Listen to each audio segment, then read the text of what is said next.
All right.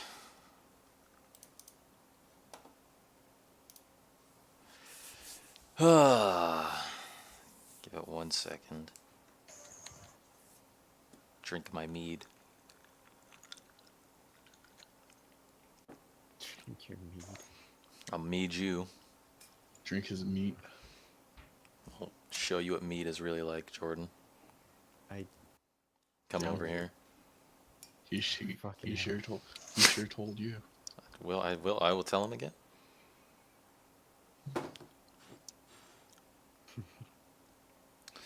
Fucking Christ. Bruh, I'm gonna be hella mad if I spill this mead.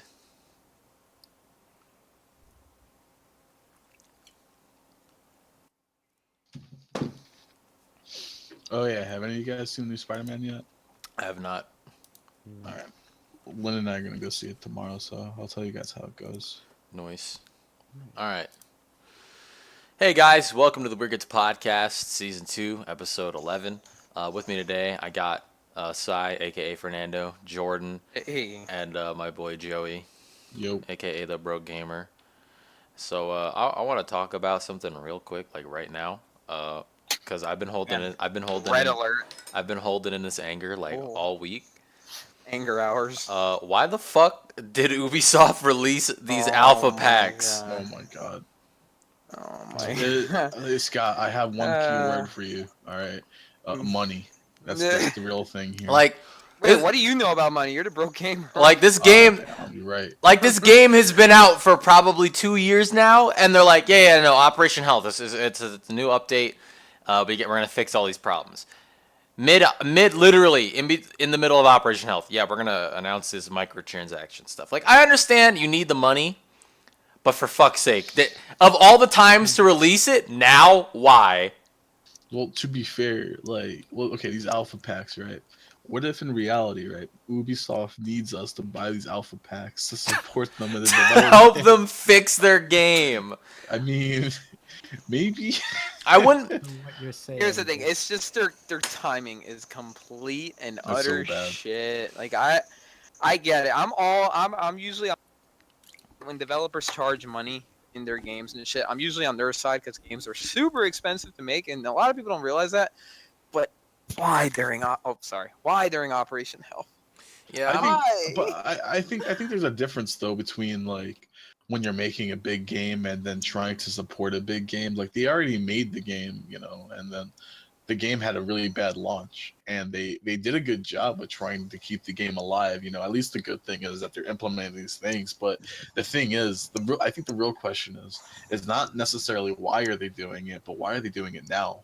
Out of all time, this guy. Yeah, no, I mean, no, if it were a Are gaming, they if it were. cosplaying? If the game were more stable, more playable, and you weren't such glaring issues from literally opening up the title, I would understand.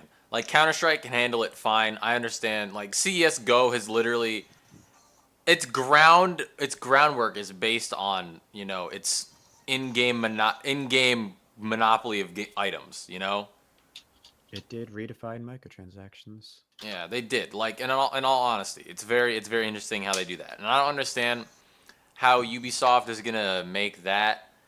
I mean, really, the only way I can see this working out well for them is if they go the route of Counter-Strike and they allow you to trade items. So it's sort of, like, because right now I'm looking at it and it says like rarity and stuff like that. But like, I mean, yeah, it's cool that you have a rare item, but it's not like you can sell it and get money out of it. You know what I mean? You could also. Yeah. It says you can buy these with renown, which is the currency you get from playing, right? Yes. Yeah. And like But okay. yeah. Sorry, Joey. I mean, I don't know. My understanding is that this is about as tactful as, well, first of all, it's basically Rainbow Six Siege cosplaying an early access game Yeah. and just Pretty much. pretending that just saying, hey, this game is never going to be over. Isn't that so romantic and adventurous? Now give us money when we patch constantly. That's not always a good model. It's Like- probably the shittiest example of this, in all honesty. Like it's essentially a AAA game developer putting Payday 2 out did this, and they had to publicly apologize. They had to publicly apologize, and it worked because Well, For a Payday 2 while, had for a years little of good- while. oh yeah. I mean, enough people. Well, look at The it. game worked out. I mean, And look at it now, Jordan. Like they released a complete version of the game. Exactly. I mean, Like, to defend, because I personally don't want to just shit on Ubisoft. Like, to their credit, that makes one of you. like to boy. the no, to their credit, Rainbow Siege really actually has come a long way because it came out and it really didn't get a big reception and not a lot of people were playing it. But over the 2 years, something that you rarely see in games, usually the player base drops off, but with this game it's been growing and growing. And that's really because of the content they've been adding. Like, obviously, you got to pay for those operators, but you can also, and that's the thing, you can unlock these operators for free. You don't really need to pay for anything in the game. So, in a sense, in a really weird way, they're really just doing free updates with the option of getting that stuff early. but my and thing quickly. is So that I give them credit for that. My thing- I'm gonna say that. my thing is that it shouldn't be like that though. An update should be free, and it should Yeah, no. It be a should part of be. that. Well, It's not like you're It paying. is free. Then, all right. It is free, but you still have to unlock it. Like, they went the route of, okay, we're gonna put this behind the paywall, but if you grind hard enough, you don't even have to pay it. And that, in this day and age in video games, that's actually something I really do respect because they're not gonna just release characters and fixes and updates like consistently like this without getting some return on investment. And they've decided, you know what, we're gonna keep it free, but for the people that really, really like this game and really want to get these characters early, here, give us a little money and you can have them early. I don't mind that at all. I don't mind that. And that's why I give Ubisoft credit. My only issue is this Alpha Pack thing came out in a really poor timing because they're all about Operation Health. And this doesn't really add health. This adds like a disease. Yeah, I mean, like I can agree with Fernando on that.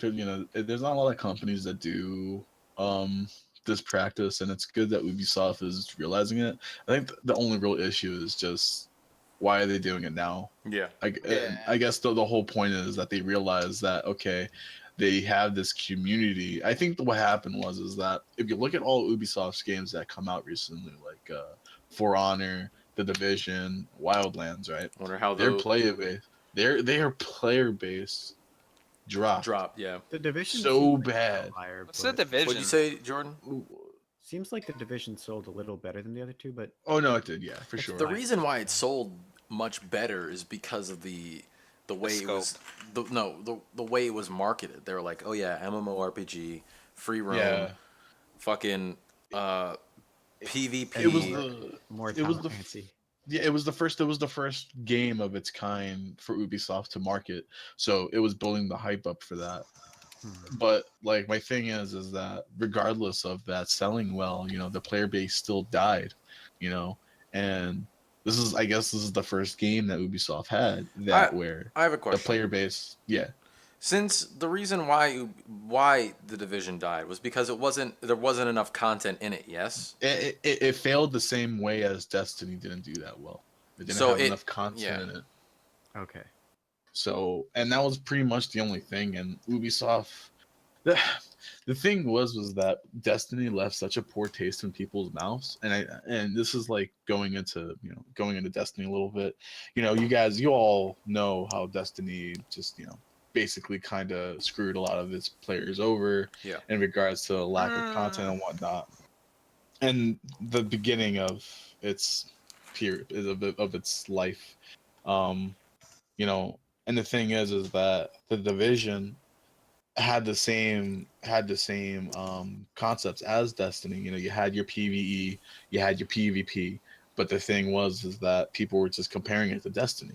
Yeah. Like, oh, this game's going to turn into Destiny, and that is the outcome of the Division. Like, and I mean, I played the beta, and I had the game on Xbox One, and I can say that it just the game was fun if you had people, but if you got into it late, it's like you're not going to really be able to do much. I would think that if you got into it late, it would be a better game because of it'd been out longer. There's more stuff to do, and it's newer to you. But since from what I understand, there wasn't a lot of content put into the game, and it was very later on down the road, the actual content started to come in. That's why it started to die off. Oh yeah, And yeah. that's also why the Division, I understand, didn't like. I don't think the Division really had any DLC, if I remember correctly. I think it had It like one or did. two. No, it had like I think 3 or actually 4. Believe it or not, it had like a whole season pass. Midway, they actually delayed him because the game was broken. Believe it or not. Wow, Yeah, surprise. Well, But I remember that. Oh shit. So I mean, Ubisoft, like I appreciate the updates they've been giving to the game. I really do. It's just setbacks like these just kind of hurt the community, especially since I actually read an interview with that involved the team, and they Mhm. mentioned that all of their designers, even the artists, all of them are handling like the operation health. Like you would think Yeah.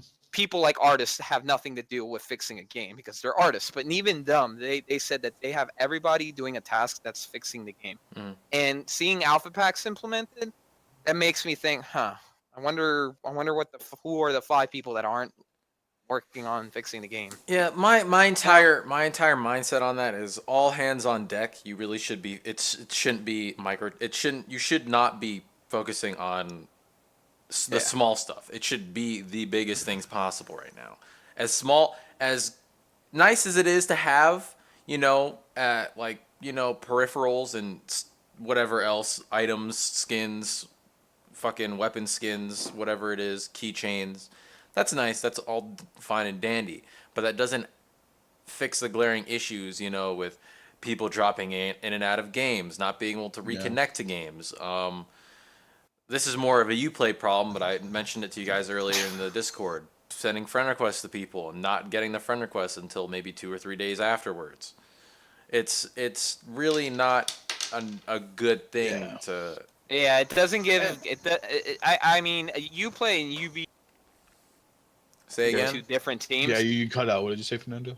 Now, I'm saying the team that's working on Siege versus the Uplay team, I'm sure they're 2 separate teams, but I see what Scott's saying. It just optically, this doesn't look good on Ubisoft at all because Optically. That's I- my favorite word. Thank you, Fernando. you're But you're really, welcome. he's right. The optics on this are just, hey, we're trying to overhaul the infrastructure. And reading now about Operation Health as someone who has never really gotten into Siege, where uh, taking a second look at the server infrastructure and the player-to-player interactions. Oh, and we're also Hold on, can you hold we that also for 1 need second? money. Speaking Yeah, of the sure. player-to-player interactions, me and Joey had a problem my earlier God. today. I watched Yeah. Joey shoot some dude in the head 3 times, and this is probably gonna sound like an excuse, but it happened to me earlier in the same game. There's no ifs, ands, or buts about it, and even the people we were playing with, they were talking to me, and they're like, "Yeah, that was actually a headshot. I don't know why it didn't register on him. It just Yeah. it's stuff. It's It, I ended it's up dying weird. too. It's weird. I died. Joey ended up I died. not. Yeah, I He ended up died, but he dying. didn't get the kill, and I didn't Yeah. get the kill either. And this was a thing. This was an issue that I actually ran into earlier with a match that we were playing. So there's a character, so Rainbow Six Siege, Jordan just letting you know there's like different characters and they have different classes and how they play and whatnot, right? So most of the time the characters I do like playing are more like marksman characters, who rely on their one-shot guns to just kill someone. Okay. And one person's name is Glaz and the other one is Blackbeard, right? So the person that Scott was seeing me like get these shots but not get the kill was with Blackbeard. And the person who I was playing as a game prior to that was Glaz. And I think Fernando was spectating me, I believe so. I think so. I think he was spectating me.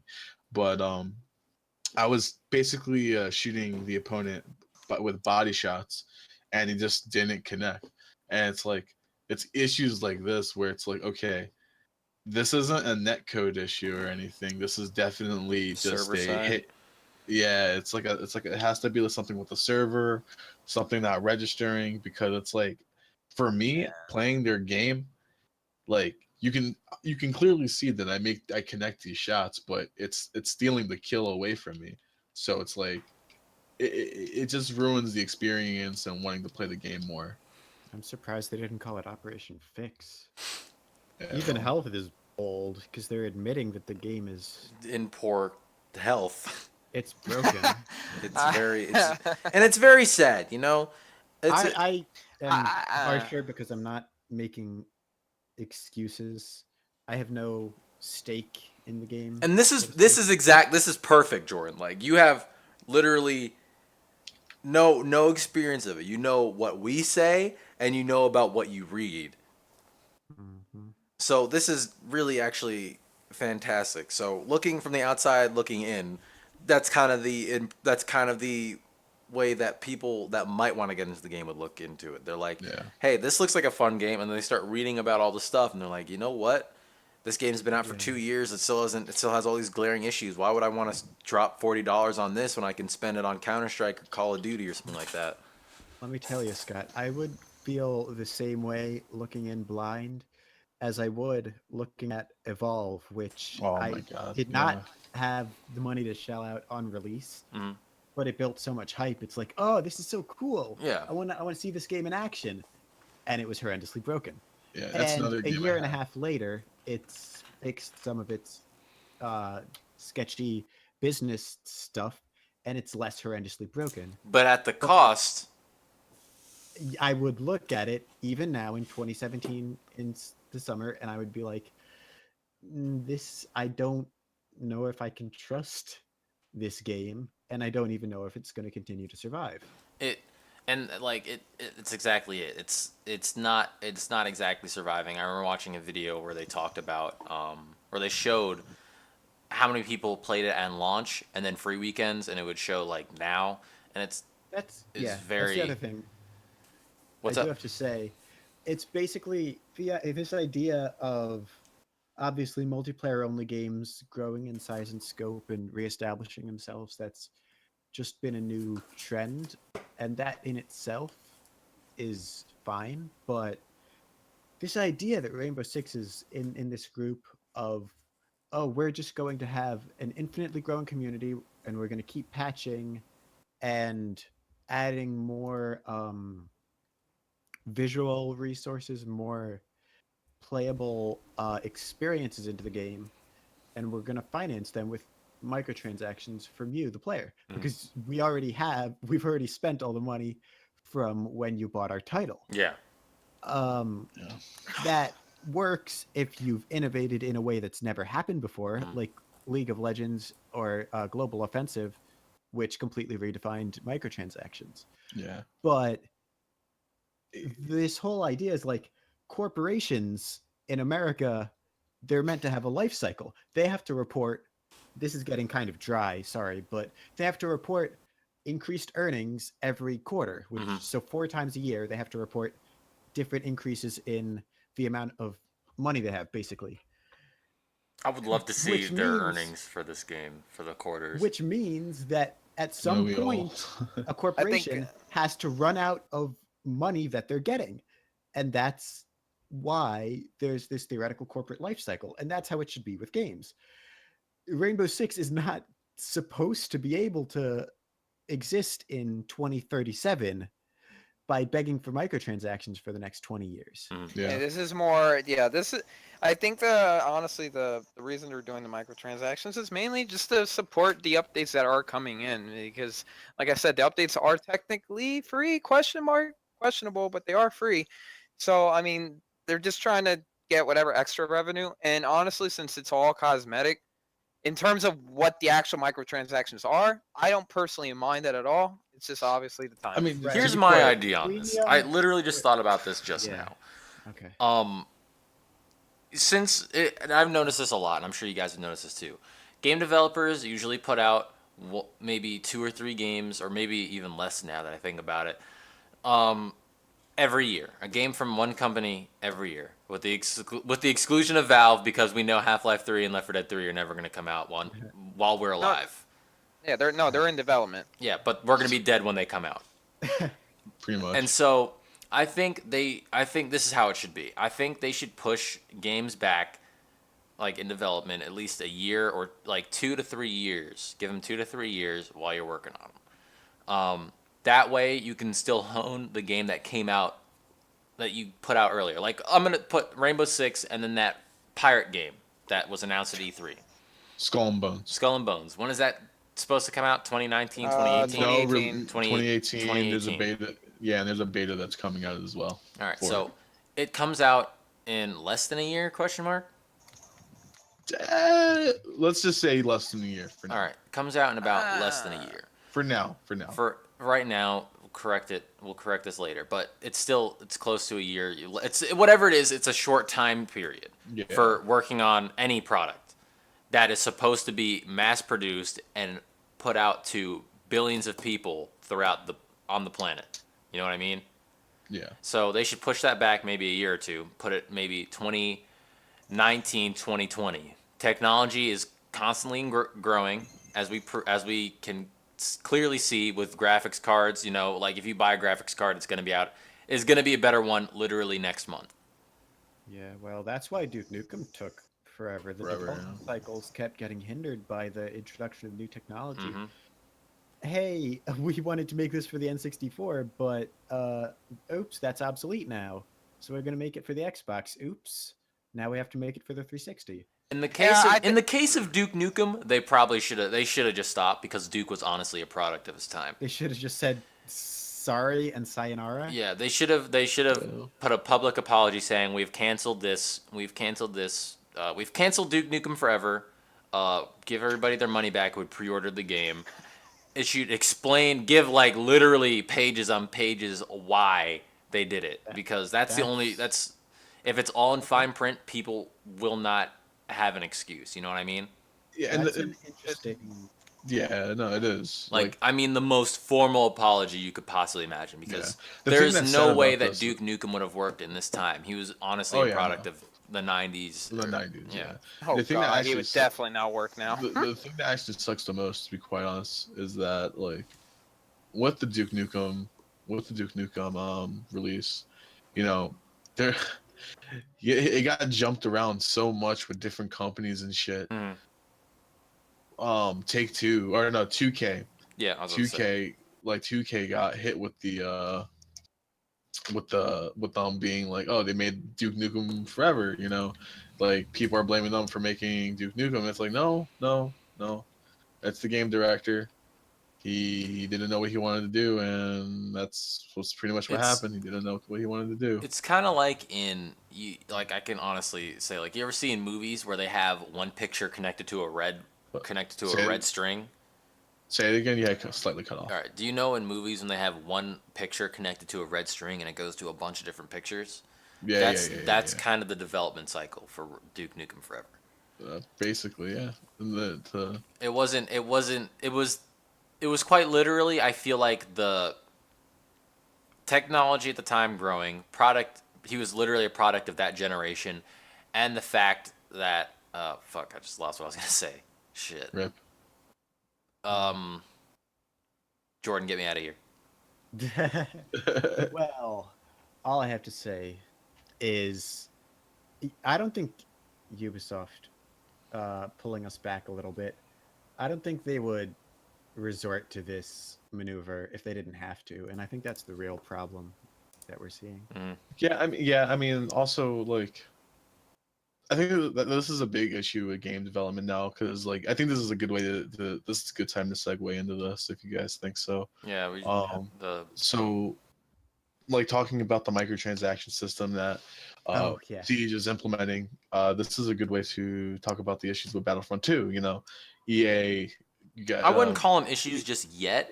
It's an issue depending on how you see it. That's the thing. It's a problem that we could see in the foreseeable future.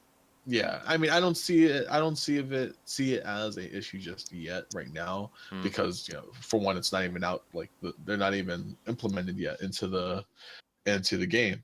But the thing is that Ubisoft never really did microtransactions, and it really just depends on how they do it. Like, yeah, they've done microtransactions for, like, the Division and was it Wildlands? I don't know, Wildlands.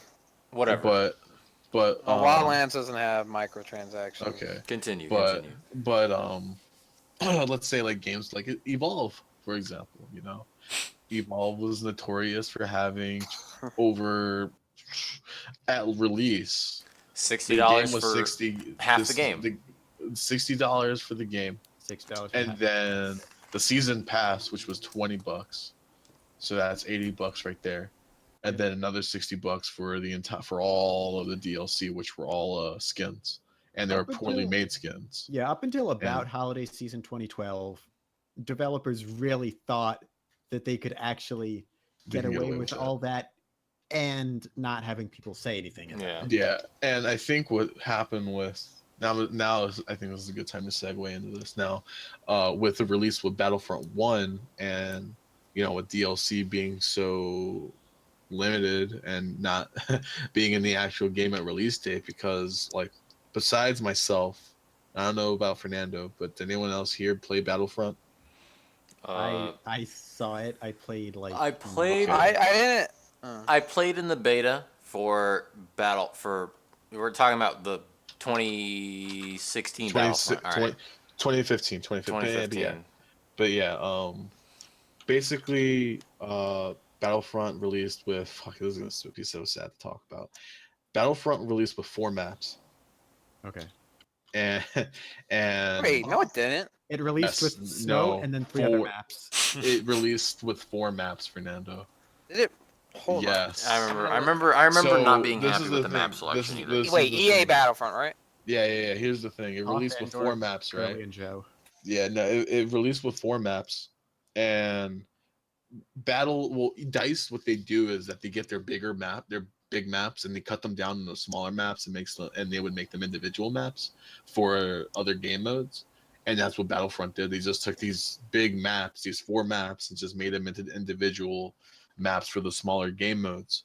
On top of that, it had a very weak single player content where all you did was do a was stupid Horde. tutorial. It was Horde. Horde, yeah, the Horde mode or the stupid tutorial. But following up with that, I mean, what makes me nervous now is that EA is starting to realize that money is not with the DLC, it's with the microtransactions. And with the announcement that they made that the DLC is all going to be free for Battlefront 2, yeah, it's good and all, but what's going to happen to the player base when you implement this system where people can progress, they can pay to progress in the game? So like, essentially you're paying $60, but you're just playing, you're basically playing to get access to the game, but it doesn't You're paying necessarily. But if somebody $60 for pays the more money throwaway. than you, they are going to. But What? if someone pays more money than you, they will be able to get better stuff than you, and obviously have more of an advantage over you. And EA has already confirmed this, like Mhm. that this is what I think- that's the whole point of the progression system. So like, EA is known for doing this in their games already with Battlefield. And this goes all the way back to Bad Company 2. Actually, they implemented this, but the thing was that they implemented this a year after the game was released, which was smart because there's people who already probably grinded out these classes to get all the weapons and whatnot, and then it's meant for the people who don't want to grind out, and they can just catch up to the people who already have the weapons and whatnot. But they kept that system for Battlefield 3, Battlefield 4, and I mean, it's not like it's a huge advantage over players. Like, it's really not. Like, Battlefield has always been a game about skill, really, not necessarily like what guns you use. But the thing with Battlefront 2 is that EA has specifically said that this is meant for progression in game. Like, let's say if you don't play for a week, but you're behind and you want to catch up, you can pay for a progression pack, and you can basically be Essentially an EXP booster, right? essentially, yeah. But instead of it being an EXP booster, it's EXP that's granted to your profile automatically, without you actually doing anything. If it was just all cosmetics, man, like I wouldn't care. Like I would care because I like looking cool in games, but honestly, yeah, I mean, yeah. My problem. honestly, it wouldn't be an issue. But at the moment, hold on, the moment. I'm sorry. Just go talk I about was gonna say the moment you bring in any gun, any variant of a gun, any ability, any effect, if you bring in anything like that, and Call of Duty did this when they started doing this in Advanced Warfare, The moment you do that, that's when you broke the game. 'Cause See, now, yes. now you're giving people who are willing to pay higher chances of getting better gear. My And that thing. happened with fucking Call of Duty, and it's happening with a lot of games, and it sucks. All right, my thing is that you pay. I'm totally fine for cosmetic items and stuff like that. The problem that comes in for me is that the game balance starts to get thrown off with things like attack bonuses, Yeah. rate of fire bonuses, defense ups, stuff like that. And well, who's to say I'm that not. EA will I'm. implement that? It could be for my. It could be for my experience playing more balanced shooters all the time. Just being like, hey, this character needs to do this. That way he's not broken, and that this character needs to have this, so he's not underpowered. You know what I mean?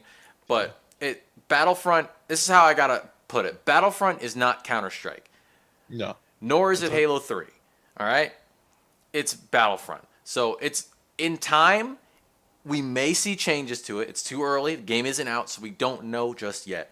But right now, it's kind of alarming seeing all this stuff. At least for me. I'm sure there are people out there that don't give a shit about if their character, if they get a damage bonus, they get a speed bonus or something like that in the game.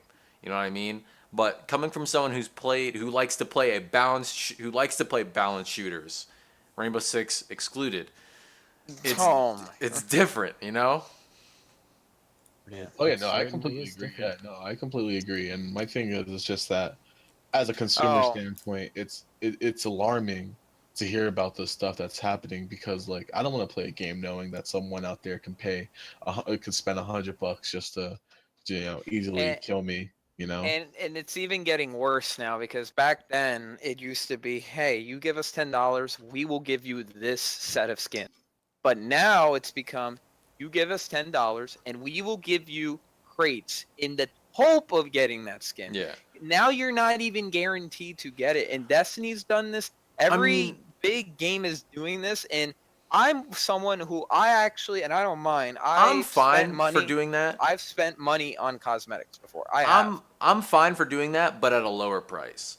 If you're spending $10 to get, if you're spending $10 to open up a crate, and the chances of you getting a $100 item or doubling or tripling your money are so slim that it's not worth it, then you need to lower the price. Again, Counter Strike or Team Fortress 2, like $249 for a key, fine. I'm fine with that. Crates you can find.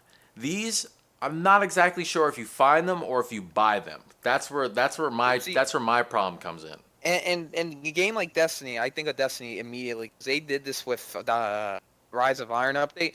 Every week you could get pretty much this coin, and this coin would allow you to get a crate, and that crate contained it could contain one of 4 pieces of a set of armor that was on fire. It looked really cool. Now, if you got that coin and you didn't get that armor, you're fucked for the week. You have to wait another week. Yeah. Or you could go to the tower and just buy more coins so you can get more chances. And it got to the point where I go into multiplayer and I would see people running around with that armor. And then I thought, wait a minute. Did they get this by paying or did they just get lucky? And it's just, it devalues the actual piece of armor. And it almost made me not want to get it anymore. I'm like, it didn't feel right. It's one of those things that developers are seeing themselves have to do in order to, make up costs, or I'm sure how expensive it is to make a game. So there just needs to be a fine balance, and I don't think we're there yet. And I think we are getting there. I truly think I think Battlefront 2 is taking a step up from making maps free. They're not dividing the player base. I think that is a step up. We're not completely there yet, but we're getting there, and I hopefully we will, this won't be an issue in the future. One Yeah, step I mean, forward, 2 steps back. Yeah, That's and this was something we were talking about. I think this was before. I don't know if this is when Jordan came into the chat before the stream. Evan and I think Scott as well. We were talking about the potential video game crash. Like not now or anytime soon, but it can happen. We've talked about this in past podcasts too. Oh, you guys did? Okay, yes. Yeah. So then it's like you got to think about these practices that are being made. It's pushing the video game community to something. You want to, but what? You want to know what we summarized if there was another video game crash, why it would be what would cause it. Yeah, no, I definitely We know, thought, and I totally agree with these guys. In fact, I'm so on board with this that if it does happen, I'm gonna put my money on this. The early like, access. You games. cut out, but It's I would bet my bottom dollar that if there was another video game crash like there was way back when in a galaxy far, far away, it would be because of early access video games. Because you can literally just put games out. Digital Homicide. I'm literally going to go after them. yeah. Target Come set. come sue me. But they and Jim Quisition, he's explained it before too. They buy game assets. They just buy game assets. They put them in a room and they send the game off to Greenlight Heaven, where they use other accounts to boost the post and get it to the front page or whatever it is, and then they get uploaded to the Steam page. They already have yeah. they have a lot of games on there already. Oh yeah. They're all garbage. Yeah. Think about how many other garbage Greenlight games there are out there. What they use the exact same cookie cutter formula. Yeah. I Just don't think engine harvesting and necromancy. But yeah. But we have talked about this before. We have talked about this my- before. So my- let's my- move. Let's try and move on. My thing with this, the reason why I say this, there can be a potential video game crash is, seeing how the industry is turning into this new industry standard. They're creating this new industry standard where it's normal for these $60 games to have these plus purchase, like they basically give you premium access to getting stuff if you pay for it. So like, even though you're not necessarily declared as a premium member of a game, you know, you're still paying to be ahead of something or to get something. You know, like there are certain games that do it right, but there are certainly way more games that completely do it wrong. And hold on. And my thing is that like you have Overwatch, Mhm. where you have their loot box system, right? Yeah. Where it's very easy to level up. They even implemented arcade mode so people can get loot boxes there, right? And that's okay. I think that's totally fine. But the only thing that makes it bad, however, is that their loot box drops are horrible. And this has been something that they've been working on ever since the game has come out. The game. What do you mean by loot box drops? So their drop rates for certain items. So like, you know how No, I think that's fine. There's literally that's the game. It's much different than when it was back when it was released. So it's gotten a lot better. No, I can admit it's gotten much better. But when you have games such as like the upcoming Battlefront, or let's say if Ubisoft implements their that alpha pack thing, you know, it has to be done right. You know what I mean? It can't be something where like EA is releasing these DLC content or these packs where people can just get some kind of edge over people, you know.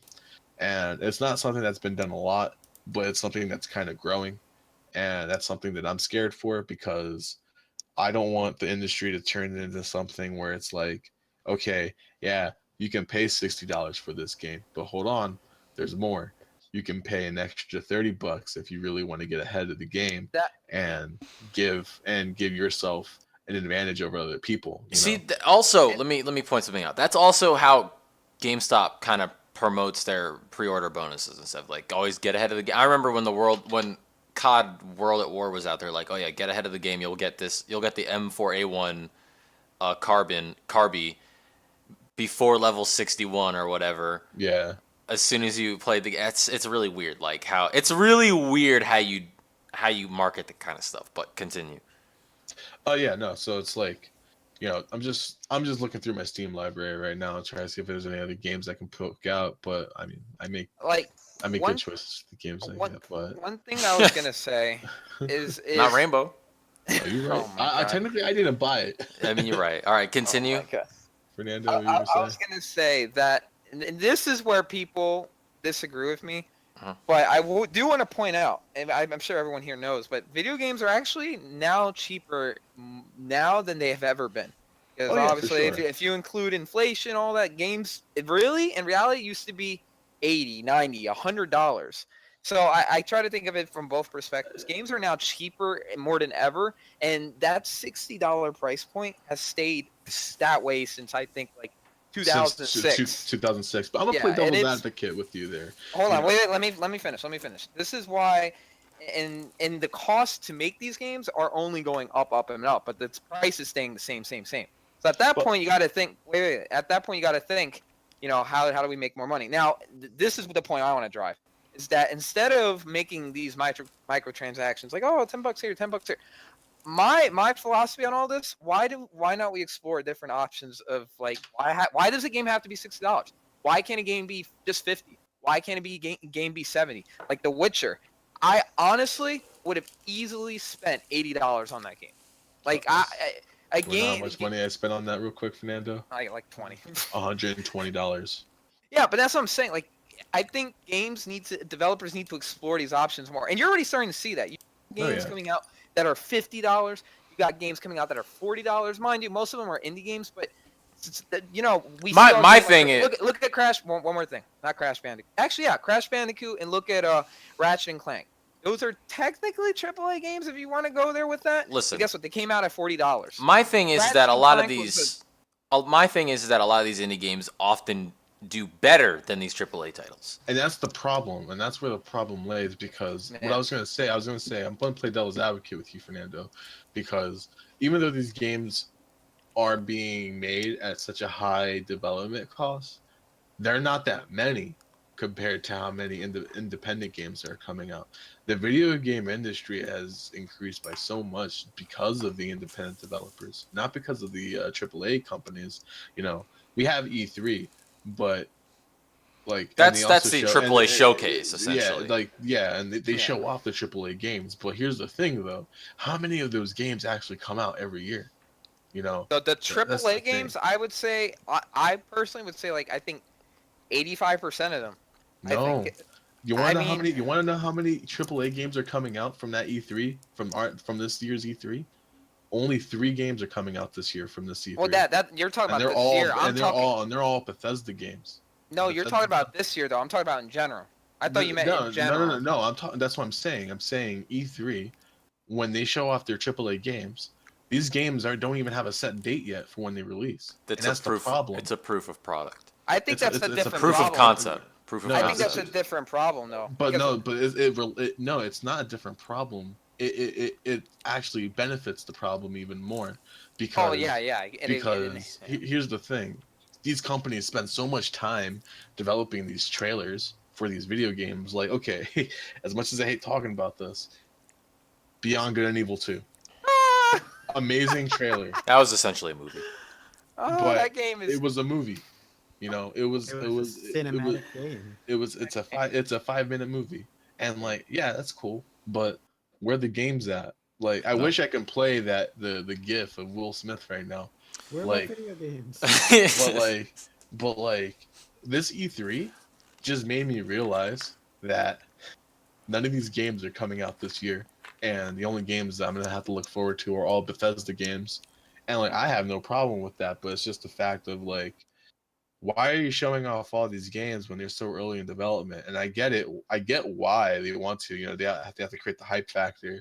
You have to create the following for it. You know, and that's understandable. But it's just the fact that you sink so much money into marketing these games at yeah. first, No, you're right. and you don't put that money into the actual development of the game. And I don't think it's the fact that they don't have money for the development. It's just that they spend so much time creating these high quality trailers. Yeah, no, you're right. Beforehand, before they even have a release date, they just like, hey guys, let's make this nice short film for people to watch, for them to get hype. No. And it's like no, it's just like, my thing is that That's definitely. my thing is that E3 is definitely a benefactor of the industry going down for the AAA market. However, I don't think my thing is the AAA market is going down while the independent market is increasing way too fast. I think it's a combination of what I just said, and I actually also agree with you. I think the way games are being budgeted now, ridiculous. Like, for example, I don't know the name of the director, but some of you guys But may recall.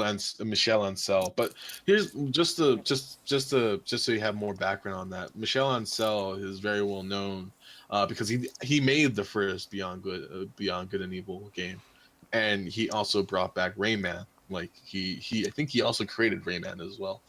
He created Rayman, created Beyond Good and Evil 2. He brought back Rayman, and like revitalized the series again, but it didn't sell very well. The second game didn't sell very well. And now he's recreating Beyond Good and Evil. Well, he's making the sequel or prequel, however you want to say. But like the thing is, like, he's a well-known guy in the industry. It's just the fact of like making these trailers are such a common practice now, and I'm fine bad. with making the trailers, to be honest, but I would indeed like to see more gameplay because, I mean, trailers are fun. I mean, who doesn't like to be hyped up and be like, yeah, I'm excited for this. I'll rewatch this, stuff like that. I do want to see gameplay. Like, I have Prime What? Suspect, No Man's Sky. Like, check this out. I wasn't, and I'll say this again. We've talked about this Yeah, we countless talked times. about that already. We Yeah. have, so maybe we shouldn't. Yeah. Like, too much. do you guys remember like that rebooted Tomb Raider? Wow, Tomb Trade. I can't even talk right now. Tomb Tomb Raider. Raider. Yeah, Jesus there you Christ, go. Tomb Raider. That apparently the director said that the game made. How much did the game make? Like it made like I $10 can look million. right now. I think. Right Okay, now, there was a too. quote that the director said. I don't remember. The first Tomb Raider game, right? The, The reboot, first. the reboot. the Yeah, the reboot? guy, someone there said the game made $10 million and it was still like they just hit their like they Their just quota. broke even or something. And I'm just Wow. like, what? Like your game made like $10 or $5 million and you just hit like you're still not satisfied? Like that's still under your cost? Like there's something wrong. Like I get, and you know what? Listen. There's None nothing of it. wrong there, but None of us are developers. Like I'm not gonna claim like, oh, I know how much it costs for a game to be made. Like, and with the whole thing with marketing, you do need to market a game. Like that's just one of those things that you kind of have to do. yes. But I agree with Joey, but I also disagree. Like I think that is part of the problem, but I don't think that is the entire problem. I think it's a mix of a bunch of things. So, just to cut you off there, just to answer your question about Tomb Raider's cost. So, the Tomb Raider released in 2013. Mhm. No, 2013. Yeah, 2013. And according to this article, in 2015, the reboot sold about 8.5 million units. And if you do the math, let's just say if it was $60, it would have Hold on. made a lot of money, but that's probably not the case. So it probably made at least a good $100 million. Right. So, but like, it's just the fact of Yeah, right here. what- I'm sorry. Tomb Raider. Yeah, Tomb Raider finally achieved profitability by the end of last year. This was written in 2014. 2015. It sold $3.4 million during its first month, but by Square Enix's standards, it was nowhere near enough. Like that is nuts. Like that's actually a lot of games sold, and you're nowhere near. Yeah, What there comes Square a Enix? Square Enix, you like the United States?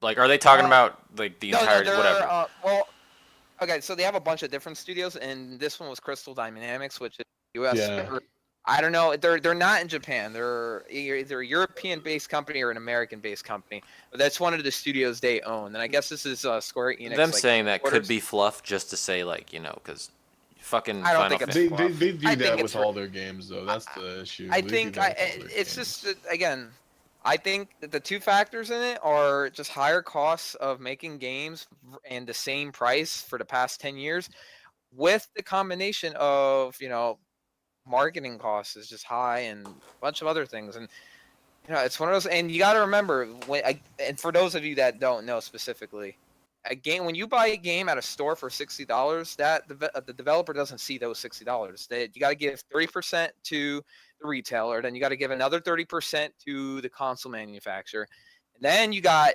that last like 40%. Then you got to split that up between the publisher and then the actual developer of the game. So in theory, you might make $5 million on a, that's dollars, by the way, which isn't a lot. Like say $100 million.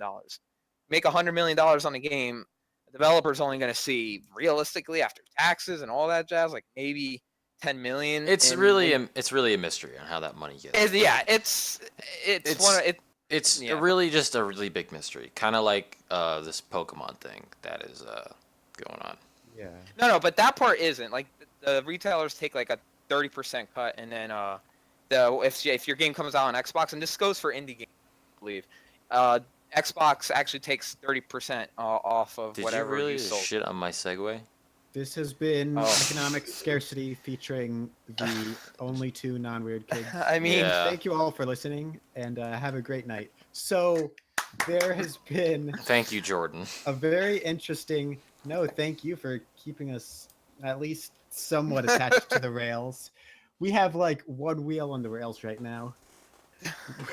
So, would you like to explain? Because I mean, I kind of understand what's going on. Not enough to really. I know that there's the Pokemon Company released this video titled apparently Pokemon Mystery File. Exactly. And oh, man. the big deal here is that that's all that anyone understands.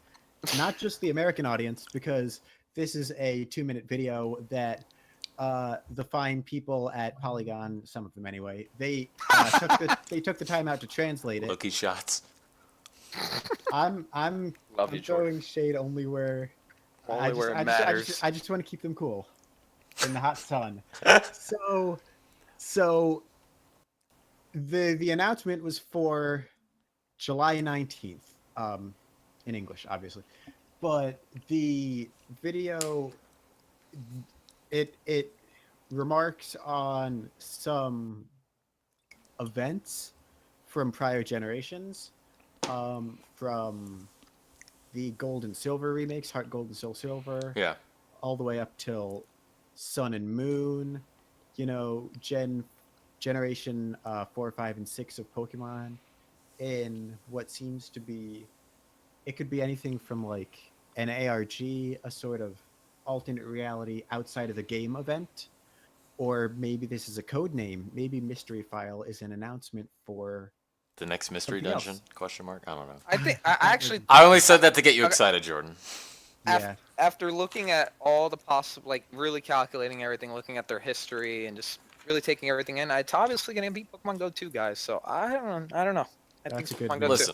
Listen. So, anyway, like I was saying, the one interesting thing is obviously we had Sun and Moon, and rumors abound on the internet regarding Pokemon Stars, if it'll ever happen, because there was never an in between with.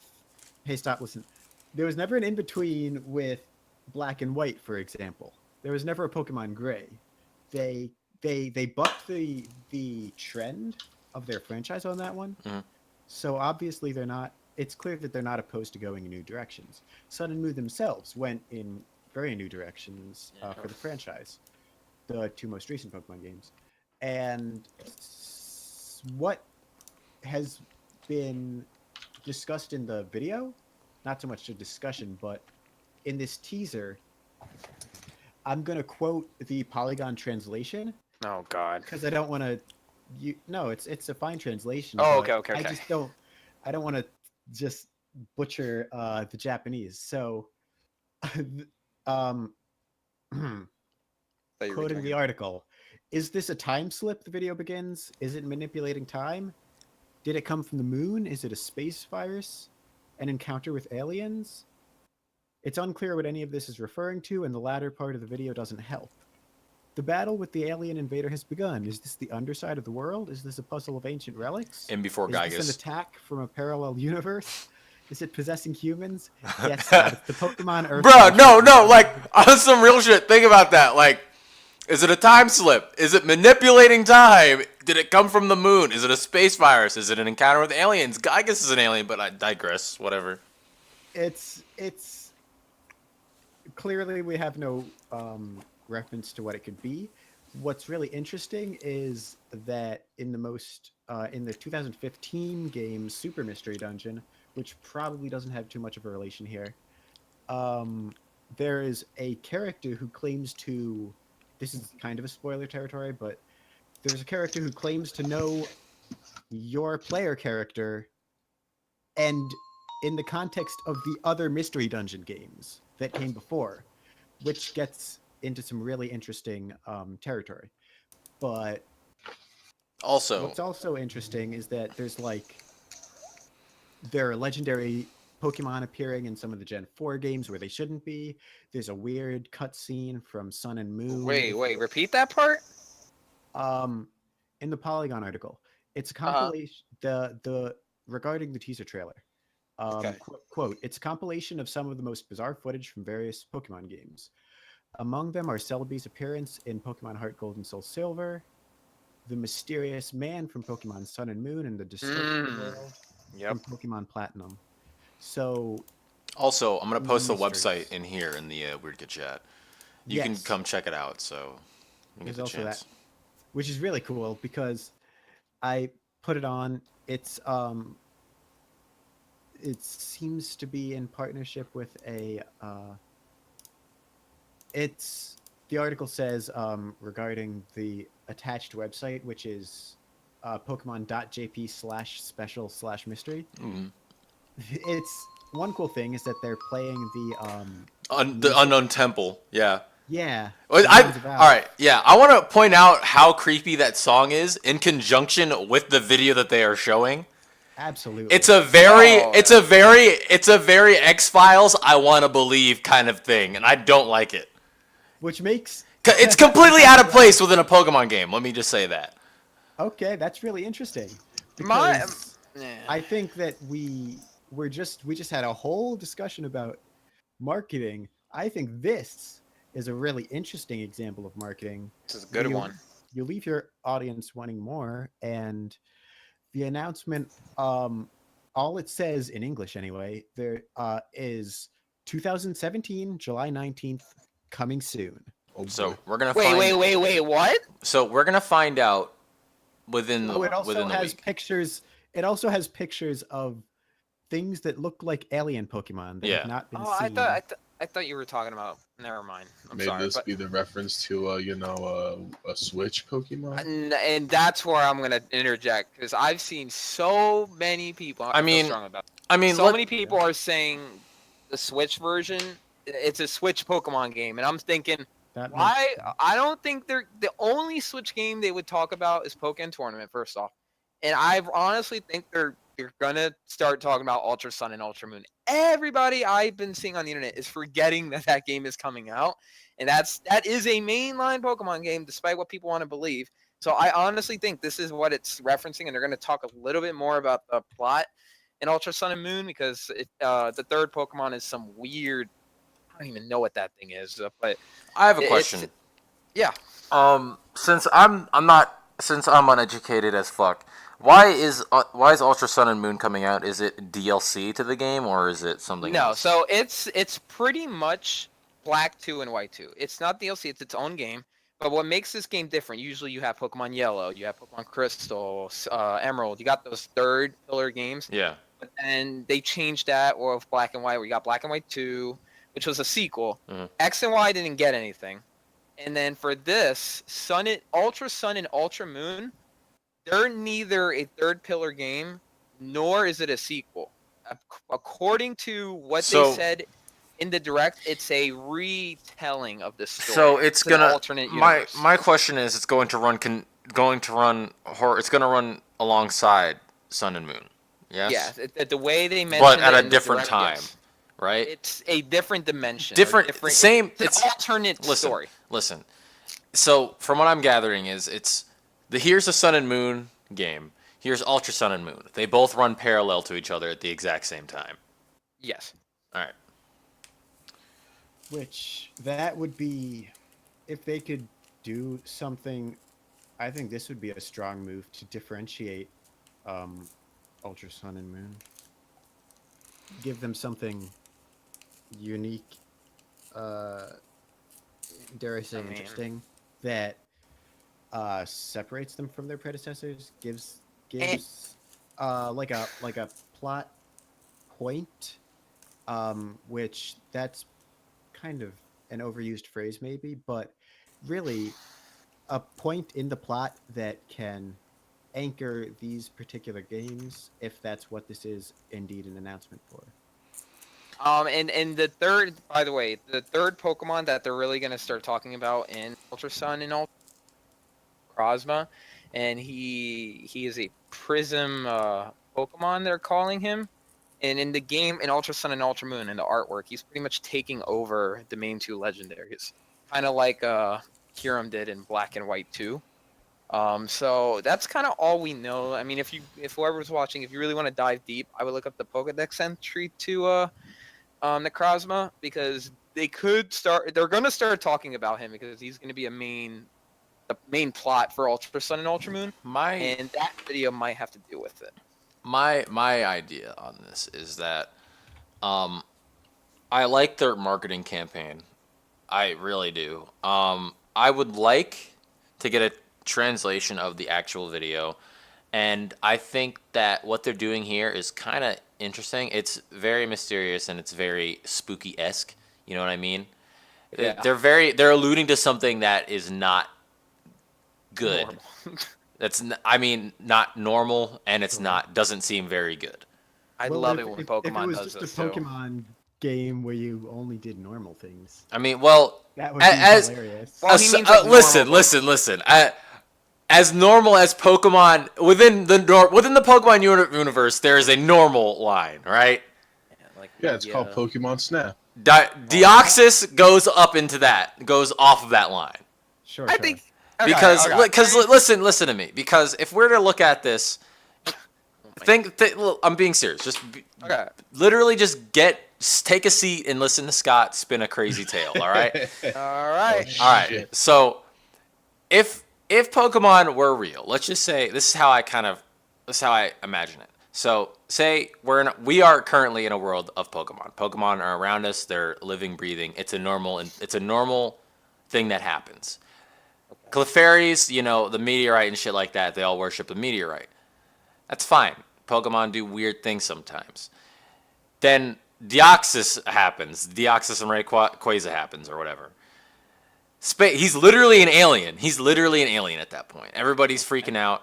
They're like, all right, so there are extraterrestrials. That's the only extraterrestrial that we know, though.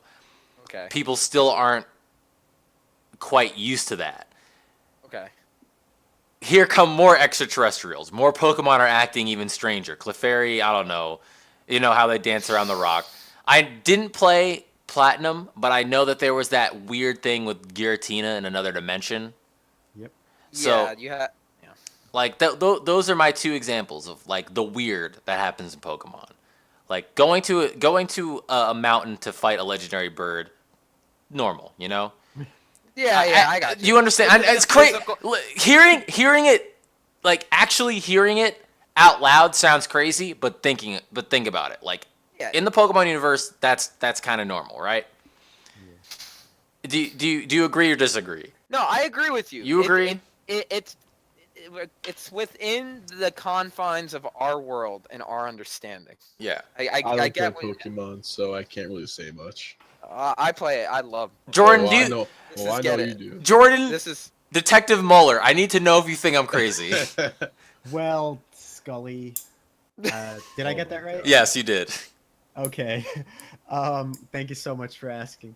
I think I'm really excited, and I think it's really interesting that you're describing this unsettling mystery, sort of a distortion of the norm and an alien encounter, all this stuff so well, because I do remember you do have like a soft spot for these Twilight Zone. Yes, I do. X-Files You know I do.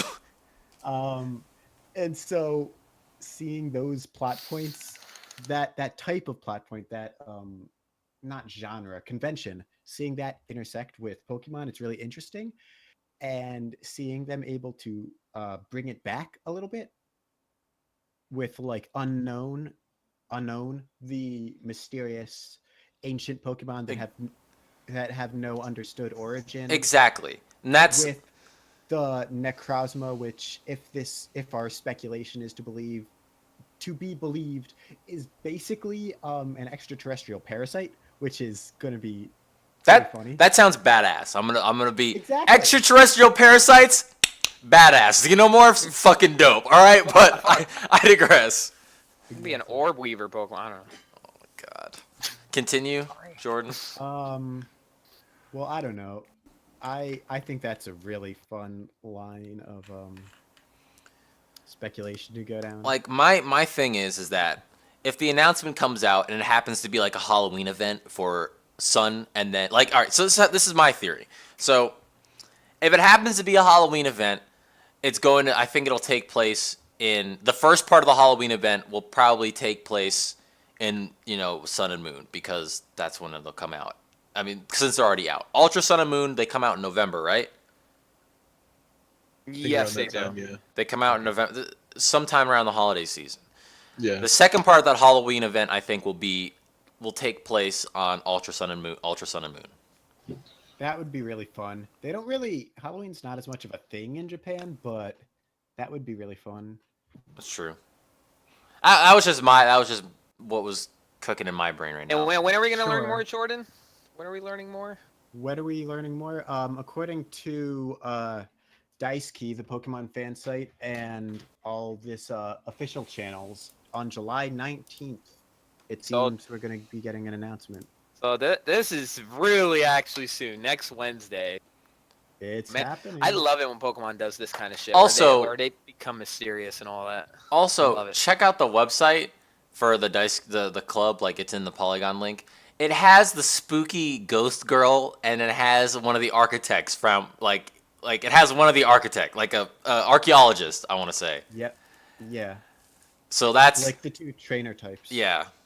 Dude, not to mention, just a little tidbit. You mentioned Jordan in that video. They show that weird guy from Sun and Moon. That weird guy from Sun and Moon. Oh, Weird yeah. old. For Yeah. those of you like, there's a character in Sun and Moon who's really fucking off the wall. Like, he's in the middle of a desert, and he's talking about his wife, like in the sky, or It's one of those things where you need to read up on that, because he says really weird shit, and he like spins and then he disappears. Like, there is some weird shit with that guy in Sun and Moon, and I feel like he's gonna have a big part in this. I'm whole also thing. right now. I'm inspecting the elements. I want to see if they have written anything on the Daisuke Club thing for any In reason the source code? in the source code, because I know that's also that does a big happen thing. sometimes. That's fun, yeah. So I'm going through it right now. It doesn't seem like there's really Old anything. man, Sun and Right. Moon. I just want to say that Cybers, what you posted, or I mean, I'm not gonna ruin the magic. So the Necrozma Pokedex data that is more or less leaked / revealed in anticipation for Ultra Sun and Ultra Moon. The Pokedex data in the Sun version says, reminiscent of the Ultra Beasts, this life form, apparently asleep underground, is thought to have come from another world in ancient times. Bruh. And then Bruh. it really ties in a little bit too well together. And Yeah. so now we're actually going full Twilight Zone. Bruh, I'm so happy right now. Like, Generation 7. Here. The when I was mentioning the old man, so I have the text, and like you go up to him, and he's like, he just says, "I can't remember. I'm just the ashes left behind. What remains when everything has been given." And he turns around, he looks at you, and he says, "I can't remember any longer. Not how to get back home. Not anything about who I once was. But in the depths of my memory, I can still see the form of that dear Pokemon, as hazy and distant as a mirage." And then he gets surprised by you, and he comes up to you, and then he's like, "That Lunatone," which is like a moon-shaped Pokemon. yeah. It's been 30 years, but then he looks at you again, and then I'm watching a video. I'm just trying to tell you what happens, Mhm. because this part in the game is really kind of freaky. Like, the screen turns white, you see him again, and then there's a close-up on his face, and he says, "Oh," and then he looks at you again. He's like, "I remembered everything. Now, how to return home at last, and who I am. Thank you, Lunatone, and do not worry. Those stars, pulses that you bestowed upon me 30 years ago have all been made safe." We're going Yeah. full Twilight Zone. I entrusted them to a group of A group of why is this not? Group of wonderful men. Thank you, young man. A group of Yeah, wonderful go. men. Yeah, that's what he says in All the right, game. all right, okay. Hold on. I'm looking at the page right now. They're essentially it keeps going back and forth between these space-looking Pokemon and these Men in Black-looking characters. Yep. You know Yeah, what yeah, I mean? yeah. And he looks at you, he says, "I think I can go home now, thanks to the power of your Lunatone, whatever. You have to bring him." And then he says, "Back to space.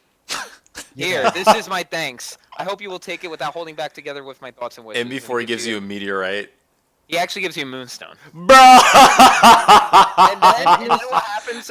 He says, "I will never forget the people of this world. And now I think I'll see myself out. Great. Fare thee well." And then what happens to him? He spins in a circle, like in the old games, like you know how when you Yeah, use like escape rope? yeah, an He escape rope. spins in that circle and he just teleports up and he's gone. All right. Well, thank you for transcribing the whole video. I think that leaves me with a question that I want to voice onto you guys. Mm. Has Game Freak ever done a teaser this well? We got really hyped about Sun and Moon. We had some Twitch presence and stuff when they were still making announcements, and Evan thought it was going to be like something other than it was. Anyway, has Game Freak ever teased a Pokemon announcement this well? Is this Game Freak though? I want to make sure. Is this game?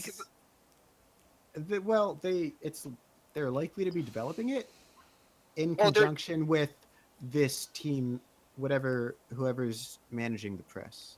Okay, because if this is like Ultra Sun and Ultra Moon, then yeah, obviously they're making it. But if this is like a spin-off Pokemon game, then maybe Pokemon Company just hired another Hey. team. I'm not sure. Jordan, what's Also possible. continue? I'll ask after this.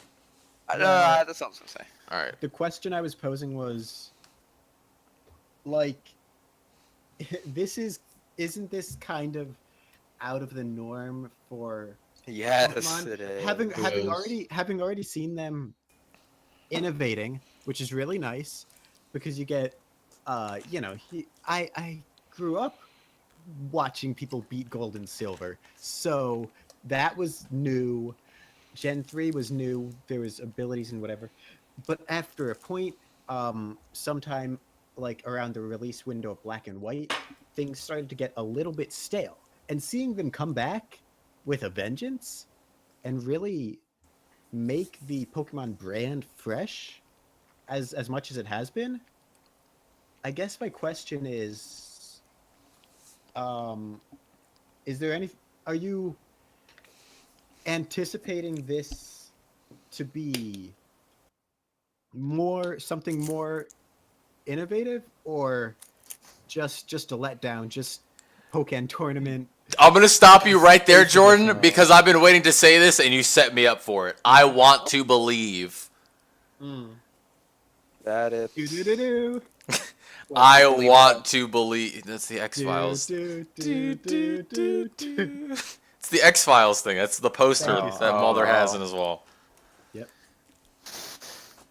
I mean, to answer your question, Jordan, it's a tough one because Pokemon has done both in the past. They've let me down and then they've built me up. And with something like this, you got Pokemon. You got to look at the current climate. You got Pokemon Tournament coming out now. You have Ultra Sun, Ultra Moon coming out in November. You have Pokemon Switch, the Gen 8, coming out in the future. And I'm trying to think, do they have any other releases? Anything at all? Do we know about?